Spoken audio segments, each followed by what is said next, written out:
Software से यह काम KIA जा रहा है। सॉफ्टवेयर प्रोग्राम कह रहा है पहला नाम निकालो और इसका प्रयोग करके डिलीट करो। यह उत्तर प्रदेश में, हरियाणा में, बिहार में, कर्नाटक में, महाराष्ट्र में वही कर रहा है।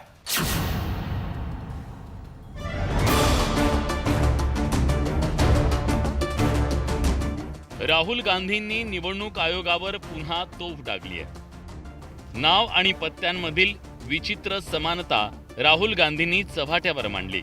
नावं आणि पत्त्यांमध्ये निरर्थक तसंच सारख्या शब्दांचा वापर करण्यात आलाय, याकडे राहुल गांधींनी सगळ्यांचं लक्ष वेधलं। तसंच त्यांनी महाराष्ट्रातल्या राजुरा विधानसभा मतदारसंघातील मतदार यादीत हेराफेरी झाल्याचा दावा केला। वही सिस्टम महाराष्ट्र में चल रहा है जो कर्नाटक में चल रहा था। नाम वैसे ही है, जेडब्ल्यू जेडब्ल्यू जेडब्ल्यू, पता वैसा है जेडब्ल्यू जेडब्ल्यू, नाम यू ऐसे किसी ने टाइप करके लगा दिया। तो जो ये काम कर रहा है, ये उत्तर प्रदेश में, हरियाणा में, बिहार में, कर्नाटक में, महाराष्ट्र में वही कर रहा है। निवडणूक आयोग काँग्रेसच्या मतदारांना लक्ष्य करत असल्याचा आरोप राहुल गांधींनी केलाय। अल्पसंख्याक आणि दलितांची नावं वगळल्याचा आरोप त्यांनी केला। राजुरा विधानसभा मतदारसंघातील मतचोरीचे पुरावे राहुल गांधींनी सादर केले। तसंच राजुऱ्यात 6,850 नवे मतदार नोंदवले गेले असा दावा राहुल गांधींनी केला। मागील वर्षी झालेल्या विधानसभा निवडणुकीत राजुरा मतदारसंघात कुणाला किती मतं मिळाली त्यावर एक नजर टाकूया।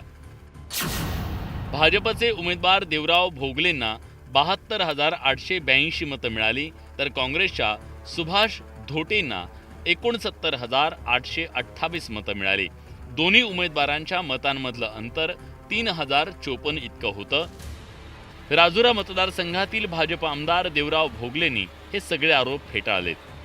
काँग्रेस ज्या ठिकाणी जिंकते तेव्हा ईव्हीएम चांगलं राहते, तेव्हा काही होत नाही, पण ज्या ठिकाणी काँग्रेस हारते मात्र त्या ठिकाणी मात्र ते खापर फक्त ईव्हीएमवर फोडतात।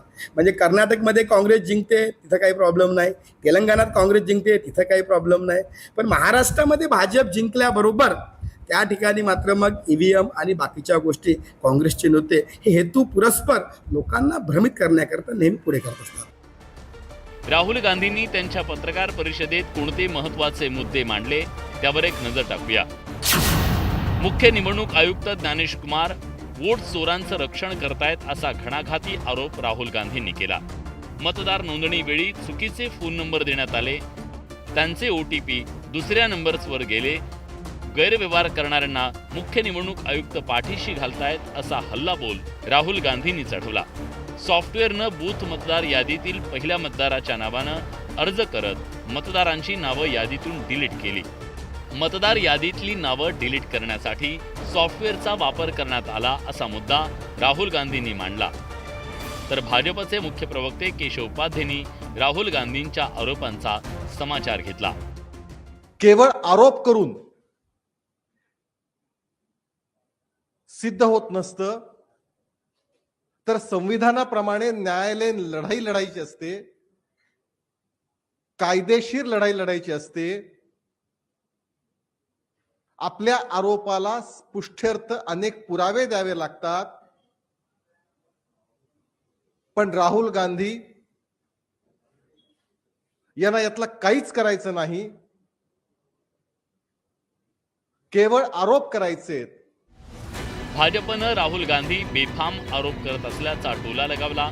मात्र राहुल गांधी पत्रकार परिषद घेऊन नवीन पुरावे आणि तथ्य सादर करतायत। यावेळी त्यांनी मतदार यादीतून ज्या मतदारांची नावं वगळली त्यांनाही स्टेजवर आणलं। काँग्रेसचे जिथं सर्वाधिक मतदार आहे तिथं सॉफ्टवेअरच्या माध्यमातून मतदारांची नावं डिलीट केल्याची माहिती राहुल गांधींनी सादर केली। मात्र ही सगळी माहिती आणि पुरावे घेऊन राहुल गांधी कोर्टाचं दार का ठोठावत नाहीत असा प्रश्न राजकीय वर्तुळात विचारला जातोय।